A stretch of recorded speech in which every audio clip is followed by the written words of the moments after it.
絲綢之路嘅起點係長安，一直向西可以走到去波斯同埋羅馬，向南就直通印度。長安向東行可以直達韓國同日本。不過長安亦都係絲綢之路嘅終點，昔日商賈嚟長安買絲綢，接觸東方文化。其實早響2000年前，長安已經係東西文化匯聚嘅地方。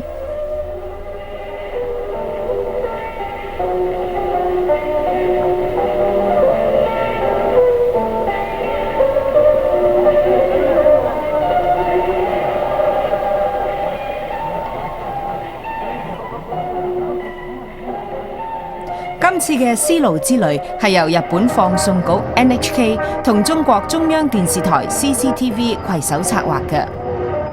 旅程由古都長安開始，昔日嘅長安即係今日嘅西安。喺呢一次嘅絲路之旅，我哋會環渡黃河，穿越塔克拉瑪干沙漠，進入帕米爾高原。沿途係一段未被開墾嘅路段——絲綢之路。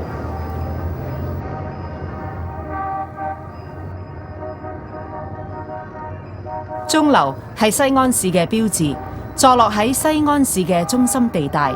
呢度亦都係昔日嘅繁華鬧市，因為佢係漢唐兩代嘅國都長安，亦都係絲綢之路嘅起點。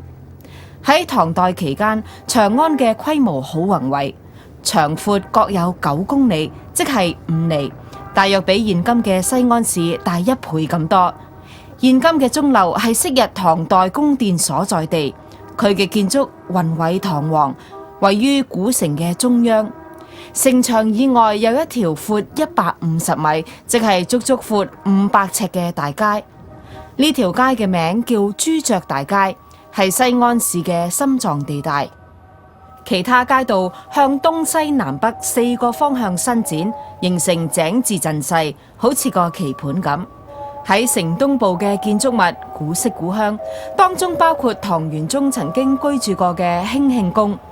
各國嘅商人都混集喺長安城，東方嚟嘅商旅聚集喺東市，而嚟自西方嘅就聚集喺西市。東市同西市都設有供住宿嘅客棧，而呢啲商人就喺市集做買賣。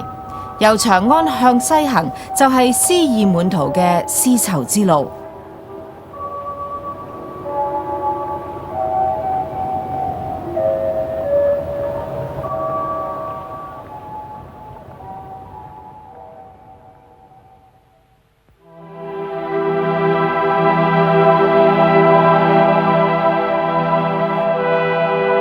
每當提到中國，都會聯想到萬里長城。而一提到萬里長城，大家都會好自然諗起秦始皇。佢係率先修築長城嘅皇帝。佢喺戰國時代吞併6國，統一天下，成立咗中國第一個統一帝國。為咗抵禦北方外敵，佢下令修築萬里長城。秦始皇一向被人視為暴君，其實佢亦有唔少豐功偉績。秦始皇嘅拜業，佢嘅雄心壯志喺一個近年喺西安出土嘅古蹟裏面表現無遺。喺呢度發現咗大批陶製嘅士兵同埋馬嘅塑像，亦即係我哋所稱嘅秦始皇兵馬俑。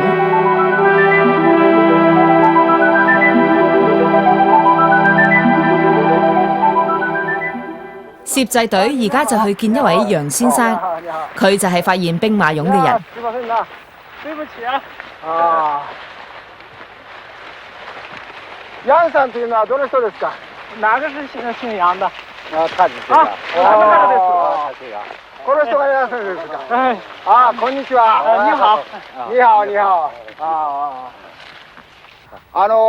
呢位就係發現第一個兵馬俑嘅楊老伯。兵馬俑を発見されたそうですね。聽說你發現了青坑是嗎？當時村民喺度開緊井，而楊老伯就喺離地4米深嘅地方發現兵馬俑。現代公社小伙這個大隊是楊什麼團隊，在這個水里建設這大井啊，這個達到啊這個4.5米左右啊，發現這個青俑啊。當時我が人民公社の社員たちはですね、糸を掘るとき、糸を掘るとき、地下4メートルの深さのところですね、新の黑白玉を発見しました。喺考古學上，呢個係重大嘅發現。發現了這麼一個重大的發現呀，你是一個英雄啊！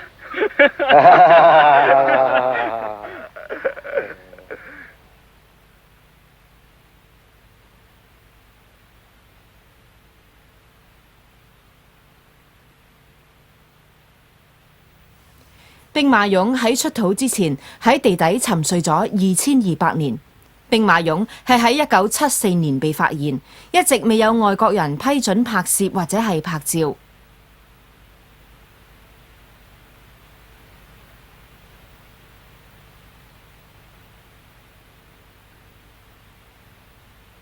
中日攝製隊係第一隊獲准拍攝兵馬俑嘅電視台攝製隊。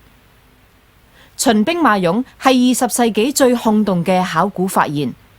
自從發現咗第一個兵馬俑，至今已經有600幾個同實物一樣大嘅陶俑出土。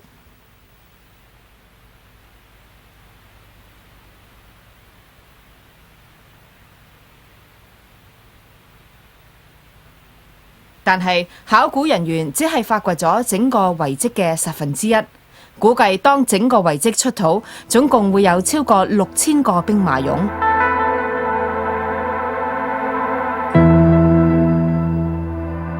秦始皇係一個野心勃勃嘅人，佢曾經誇下海口咁講：朕為始皇帝，後世以計數，2世、3世，至於萬世，全之無窮。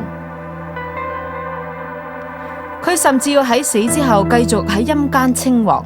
佢將墓穴建成地下宮殿，等死後喺呢度做佢嘅皇帝。墓穴4個角落都有軍隊駐守，就好似御林軍駐守宮門。而家考古人員好小心咁發掘古蹟，大家見到呢啲陶俑就係御林軍。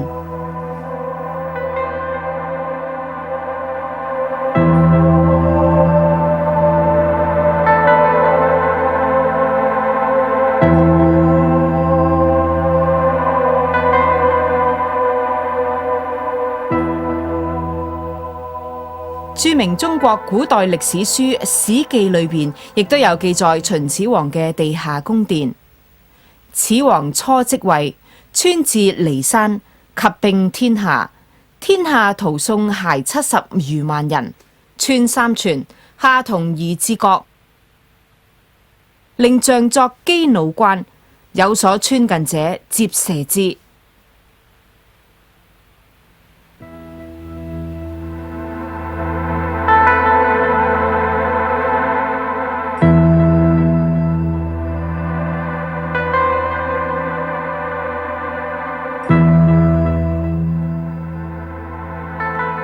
只不過呢一位一代暴君曾經揚言皇位要傳至千秋萬代，最終只能夠統治天下15年。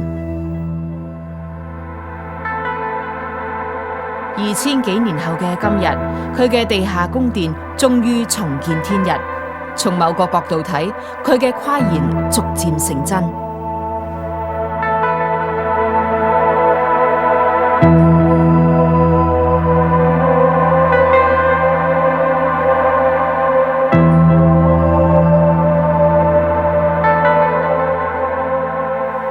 處理兵馬俑考古工作嘅人員話俾我哋聽，發掘整個遺跡大約仲需要20年嘅時間。佢仲邀請攝製隊喺2000年再度來訪舊地重遊。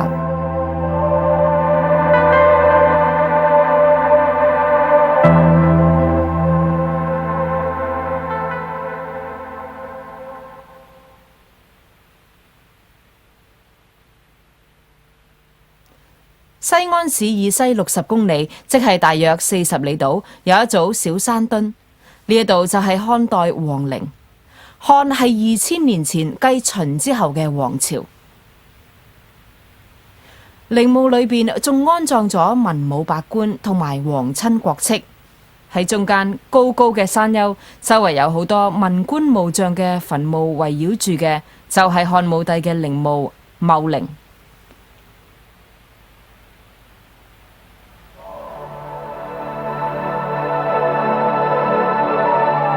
茂陵高46米，即係150尺；基部闊220米，即係足足有250碼。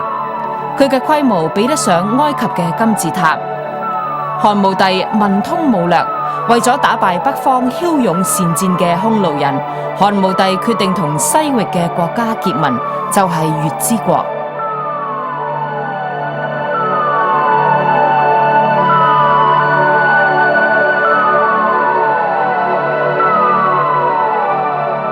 佢徵求有人自動請纓，將信息帶去月之國。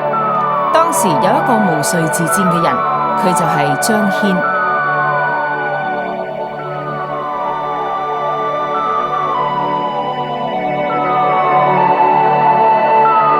張騫喺嚮導金父同埋大約100名隨從陪同之下，出使西域。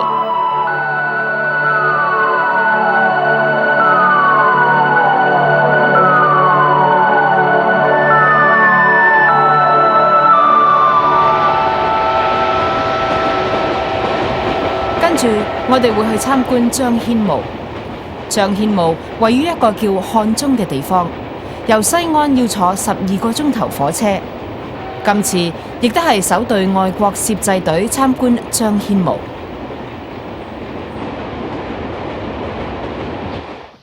張騫出使西域無功而回，因為當時嘅月之王無意同漢帝結盟。張騫出使西域一去就13年，而且仲兩度被匈奴人俘虜。佢嘅隨從亦都全數犧牲。當佢返到長安嘅時候，身邊只係剩返金父一個，兩個人嘅身體都好虛弱。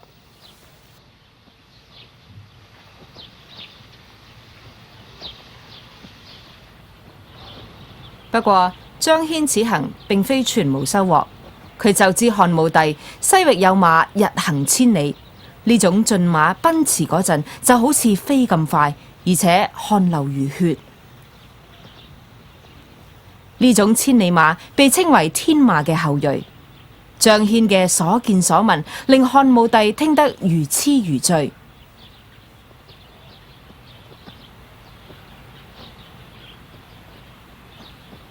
喺攻打匈奴期間，漢軍一直都係處於下風，原因係漢軍嘅戰馬體型比匈奴嘅馬細小，而且跑得慢。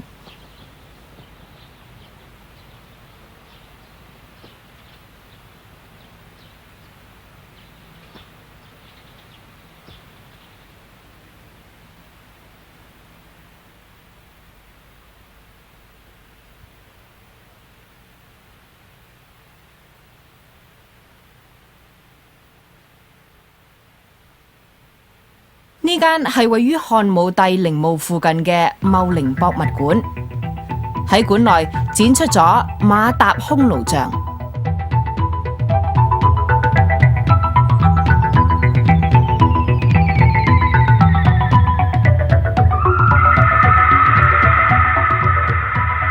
匈奴人無助咁舉起雙手，馬匹發出勝利嘅嘶叫聲。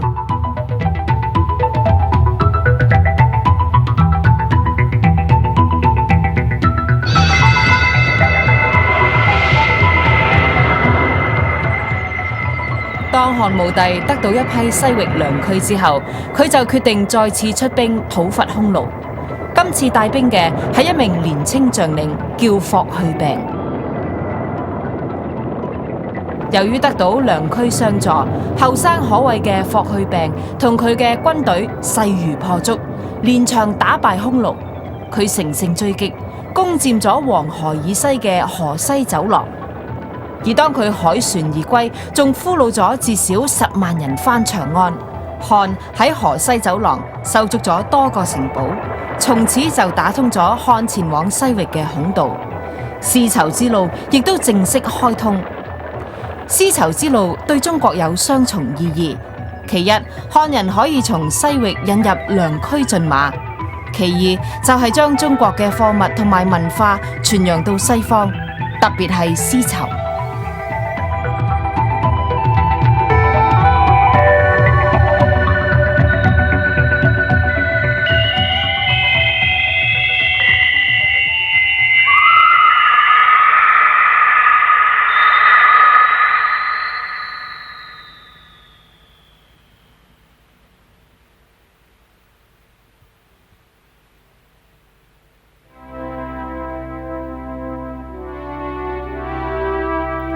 喺西安市以西50里，有中國最大嘅陵墓，亦都可能係世界上最大嘅墓穴。呢一個係唐朝第3代君主嘅陵墓。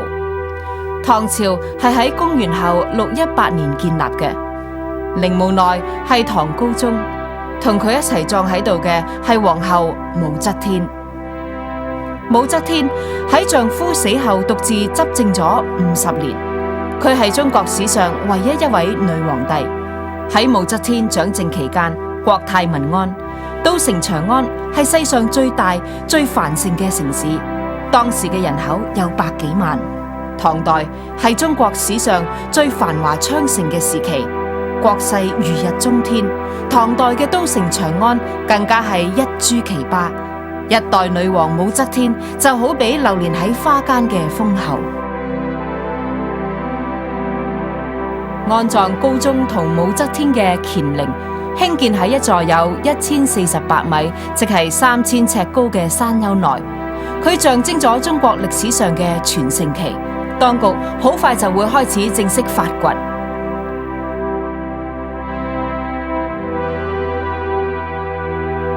喺通往乾陵嘅路上，有一尊尊嘅石像，就好似正待差遣嘅侍從。呢10尊石像每個高4.5米，即係有15尺咁高。呢啲石像係代表咗高宗朝上10個文官同武將，每個石像都栩栩如生，相信係照住真人嚟到雕刻嘅。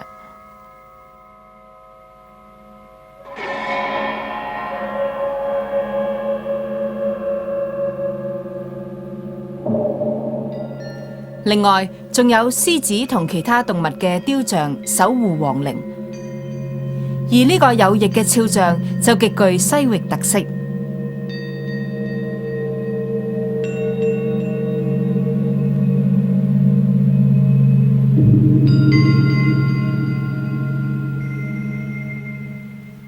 至於呢啲就係出席高宗葬禮嘅外國使節嘅石像，佢哋都有份協助修建皇陵。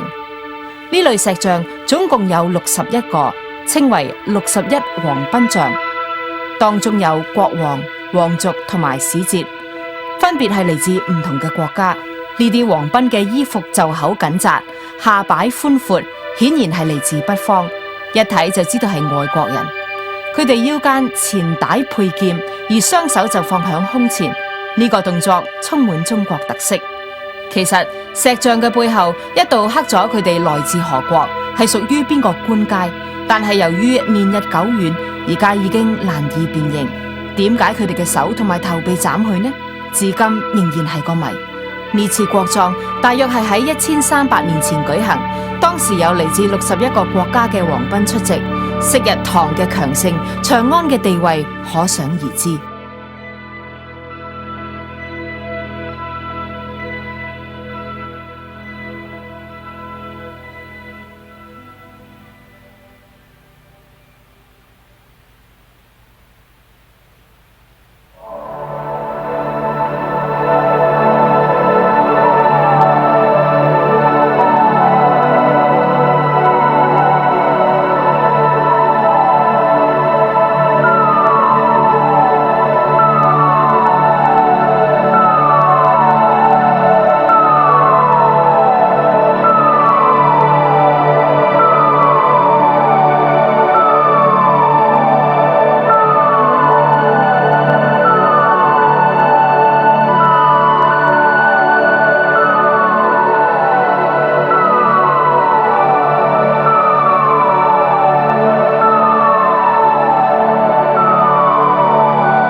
喺中華文化中佔有一個好重要嘅地位。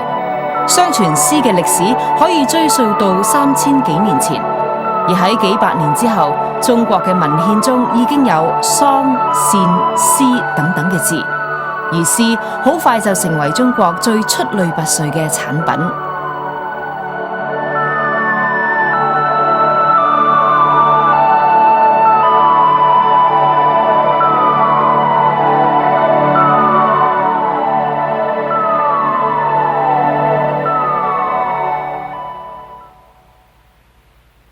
呢度係永泰宮主墓，距離乾陵唔係好遠。當你沿住有90米，即係82碼長嘅地道前行，就會睇到兩邊牆壁上嘅唐宮仕女圖。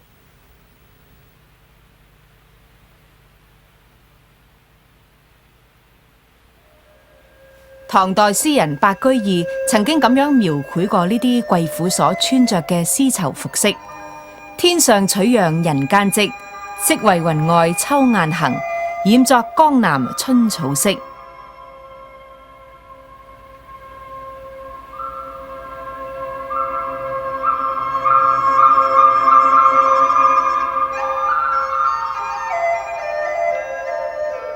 呢啲貴婦喺花園裏邊賞玩花草。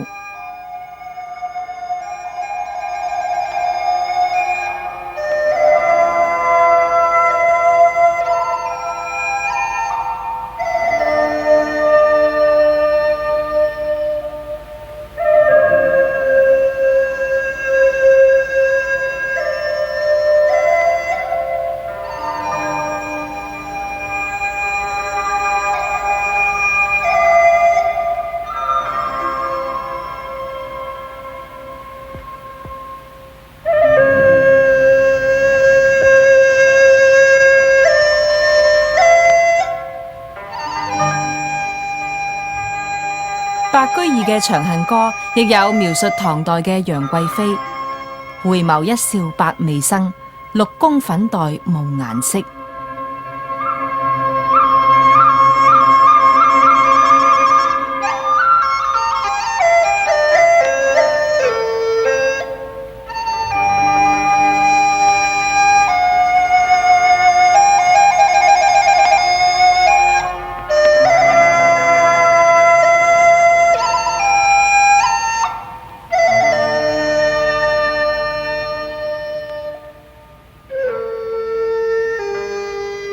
春寒賜浴華清池，溫泉水滑洗凝脂。侍兒扶起嬌無力。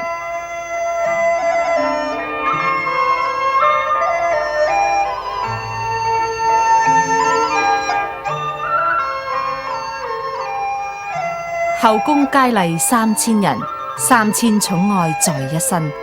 夜半無人私語時，在天願作比翼鳥，在地願為連理枝。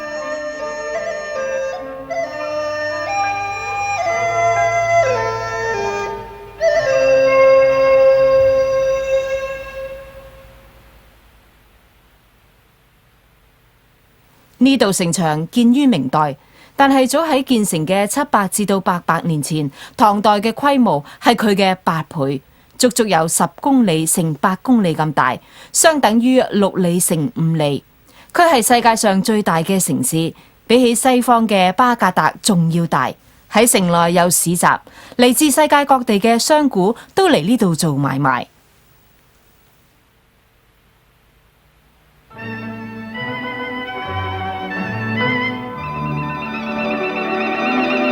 取道絲綢之路嚟到西安嘅商人都集中喺西市。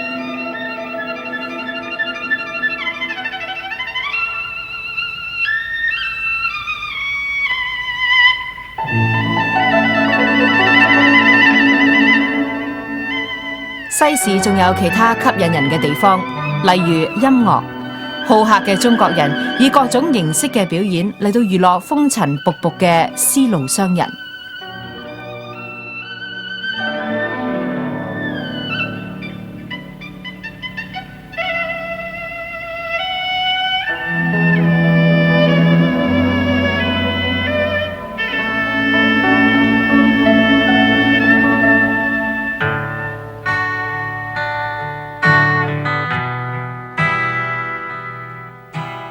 嚟自羅馬、波斯同中亞嘅商人，全部都集中喺西市。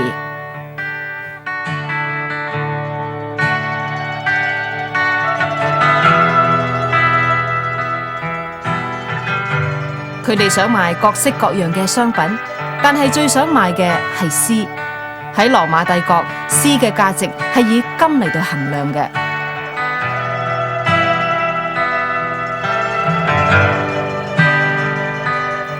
西安屢有文物出土，佢哋充分顯示出昔日嘅長安係個國際都市。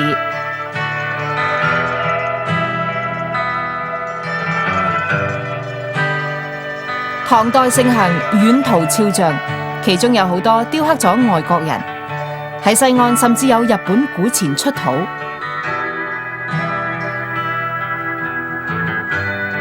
呢啲騎住駱駝嘅人嚟自北方，佢哋着住嘅係高筒靴。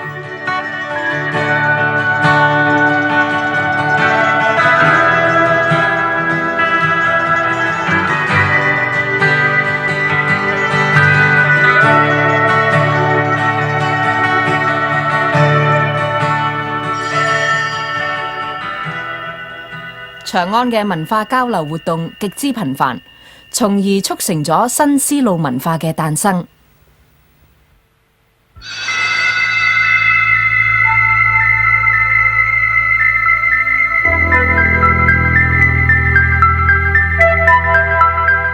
喺絲綢之路上，經常有駱駝商隊來往，佢哋運送嘅除咗係貨物，仲有東西方文化。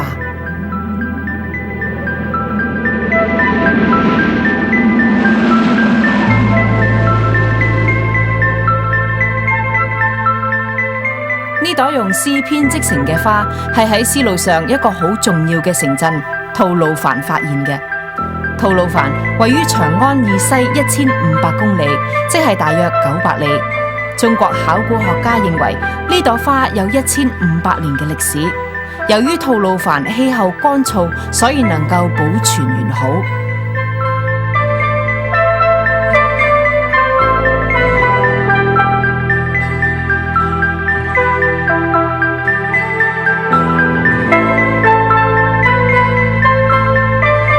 呢個雕像刻畫一個商人響路上被狼襲擊，佢係喺塔克拉瑪干沙漠出土嘅。呢一片沙漠極之荒蕪，只有商旅嘅白骨作為地標。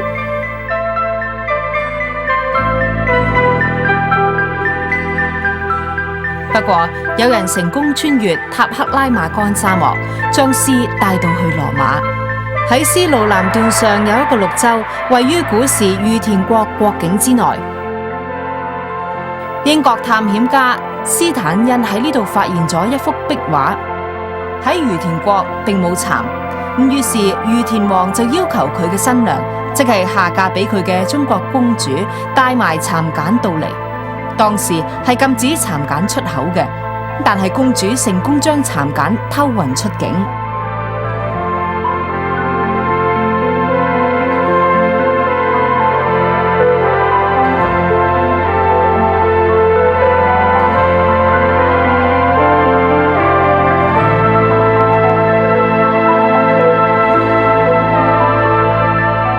畫中一名侍女指住公主嘅頭冠，就係表示蠶繭收埋喺頭冠裏邊。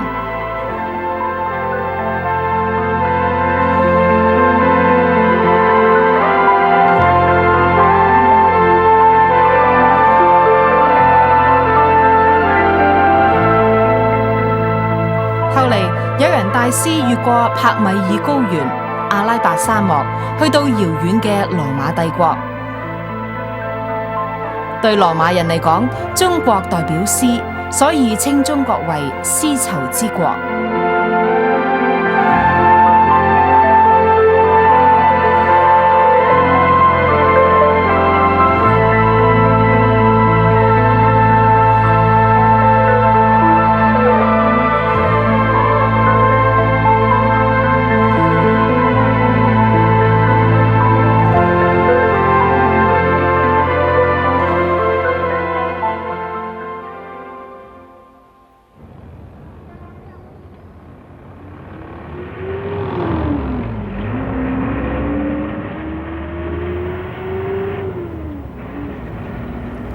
現今西安市位於中國嘅陝西省，人口有250萬，大約係古時長安城嘅2倍。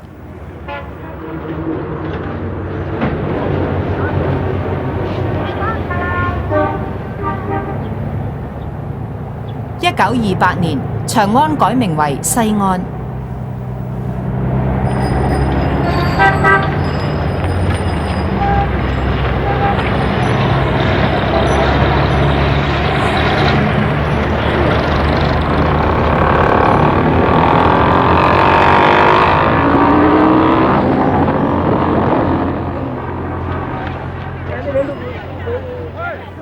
長安曾經係11個朝代嘅帝都，所以攝製隊好想睇下佢遺留咗乜嘢古蹟。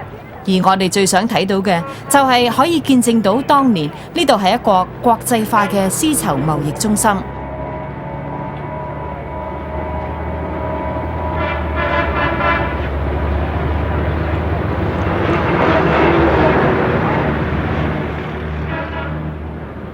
攝製隊嚟到西安正值秋天，而整個城市正係熱烈慶祝新中國建國30週年。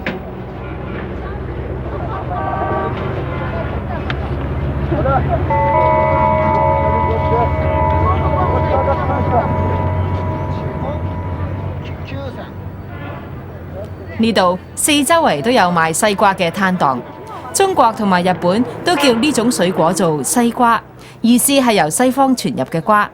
西瓜就係經絲路從西方傳入嘅水果。據講，石榴亦都係經絲路從波斯傳入，而且好多蔬果都有匈奴特色嘅叫法，反映出原產地。因為匈奴有稱胡，所以合桃又叫胡桃，芝麻又叫胡麻，甘筍又叫胡蘿蔔。佢哋背後都有一個跋涉絲綢之路嘅故事。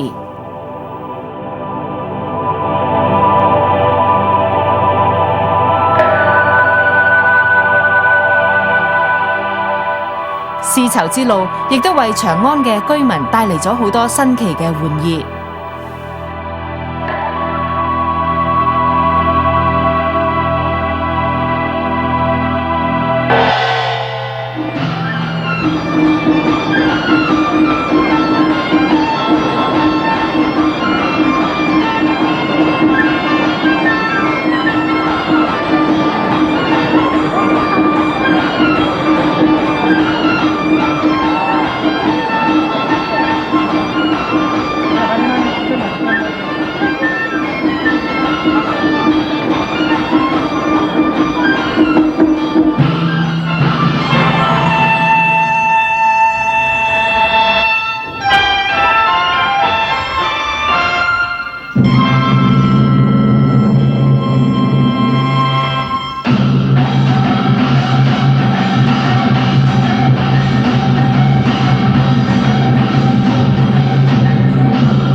呢一幅係唐代時期繪畫嘅馬球圖，馬球係源自波斯，呢種遊戲深得唐玄宗喜愛，亦都深受長安城內嘅皇族宗親歡迎。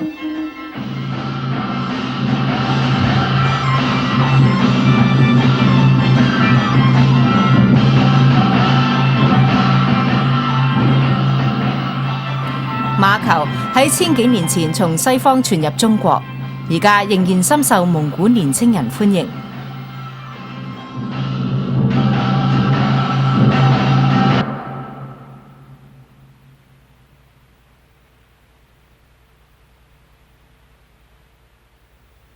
絲綢之路嘅商旅亦都將佢哋嘅宗教帶嚟中國。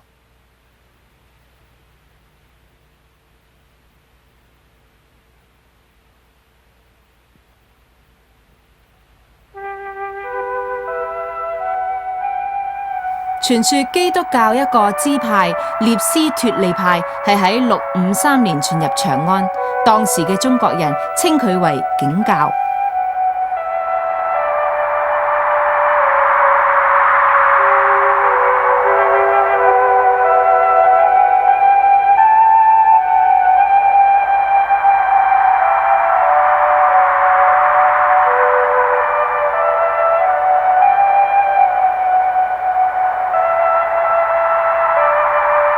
景教喺長安迅速傳揚開去，呢一塊碑記錄咗景教傳入中國嘅過程。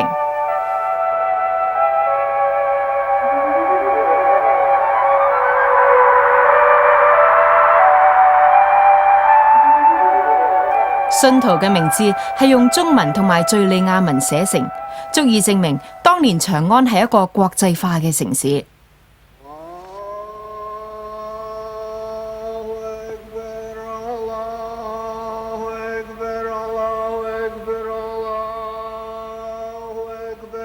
攝製隊係喺1979年到訪西安，伊斯蘭教喺全球正備受矚目，但係伊斯蘭教喺中國有悠久嘅歷史。攝製隊參觀過當地一間著名嘅清真寺。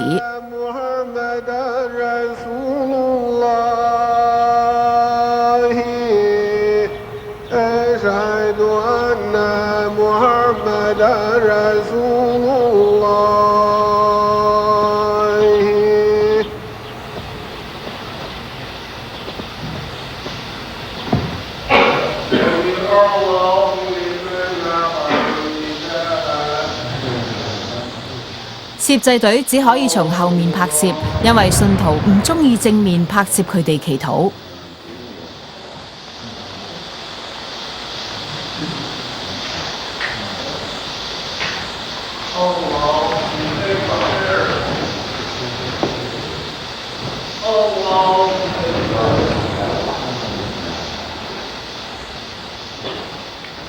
信徒要一日5次面向聖城麥加嘅方向祈禱，而每次祈禱之前都要用水淨身。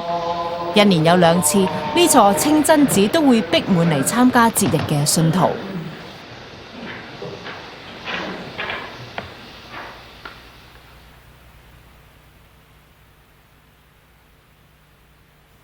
根據記載，唐代長安城呢度有穆斯林1000人。而家信徒嘅數目增加咗10倍有多。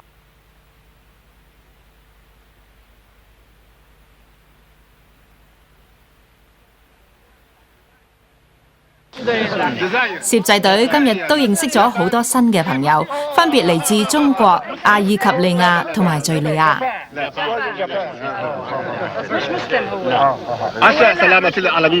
أشهد أن لا إله إلا الله وأشهد أن محمدا رسول الله. الحمد لله على نعمة الإيمان. الله جل جلاله. سوريا, Algeria, Sydney, Japan.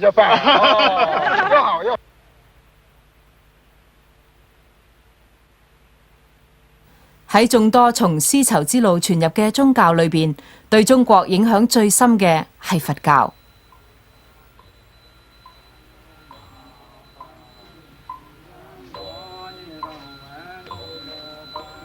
攝製隊而家嚟到興教寺，寺裏邊葬咗一位生於7世紀時期嘅著名高僧，佢嘅法號係玄奘。佢寫咗一本聞名中外嘅書《大唐西域記》，簡稱《西域記》。玄奘圓寂之後，唐高宗非常傷心，佢話國家失去一塊瑰寶。1300年以嚟，興教寺一直係中國主要嘅佛教聖地。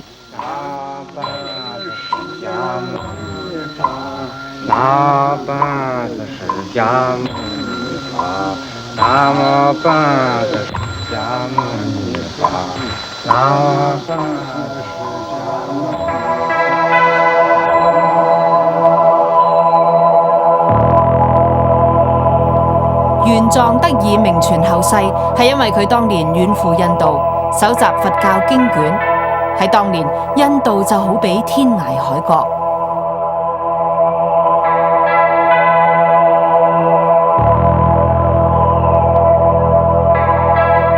玄奘由長安出發，直至返抵長安，一共行咗25000公里，即係15000里咁遠，歷時16年。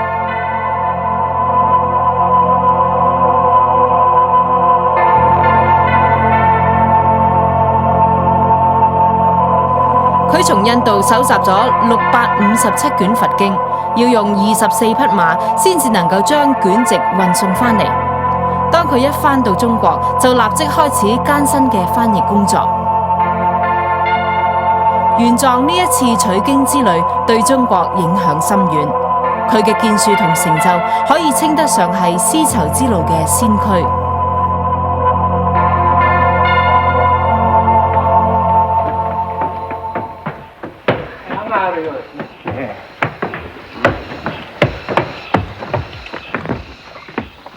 喺拍攝期間，興教寺嘅住持帶攝製隊上樓上睇一件佛教嘅珍寶。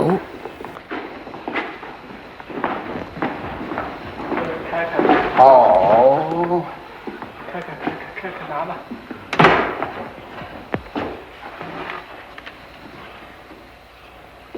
放那里，放那放。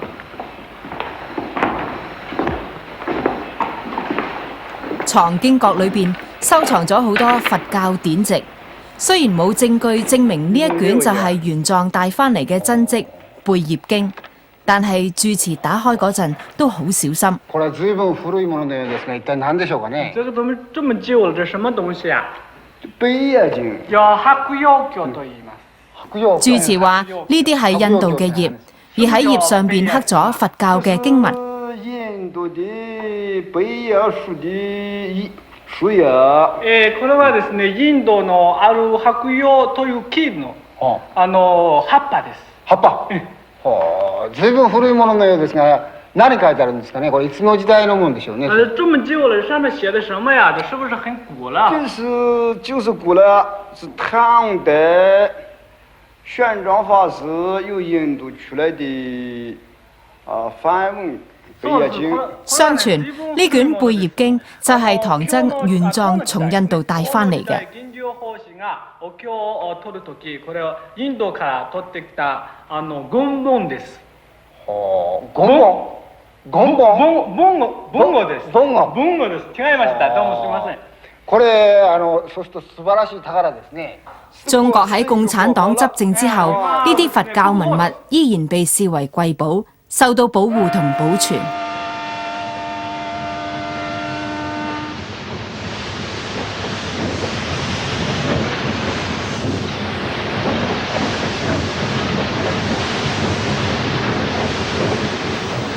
西安係現代絲綢之路嘅中途站。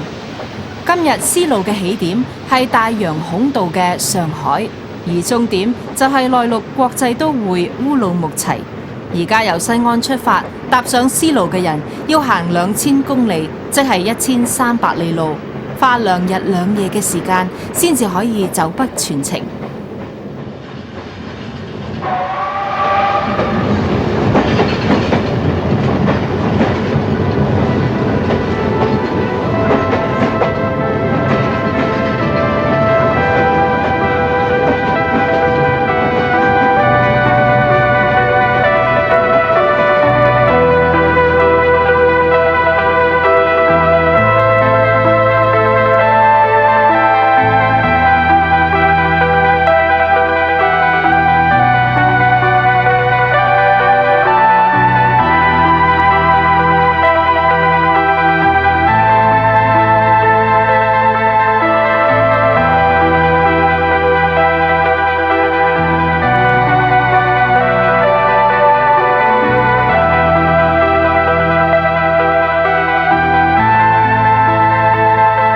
渭水流經西安市西北市郊一帶，古人離開長安踏上絲路，就喺渭水呢度同親友話別。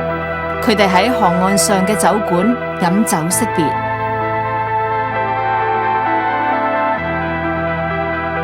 古時嘅人仲鍾意折下柳枝，將佢交俾要遠行嘅人，咁做係有送別嘅意思。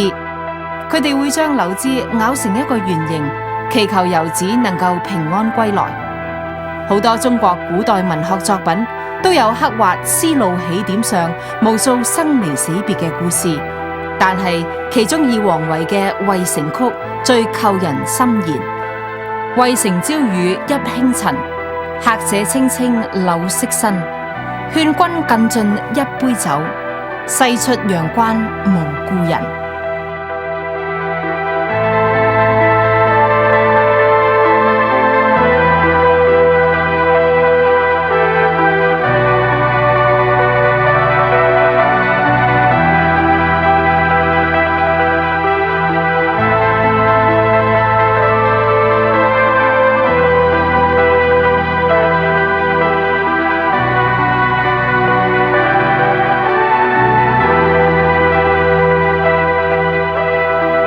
攝製隊同西安嘅接待人員話別之後，就向敦煌、塔克拉瑪干沙漠同埋未知嘅前路進發。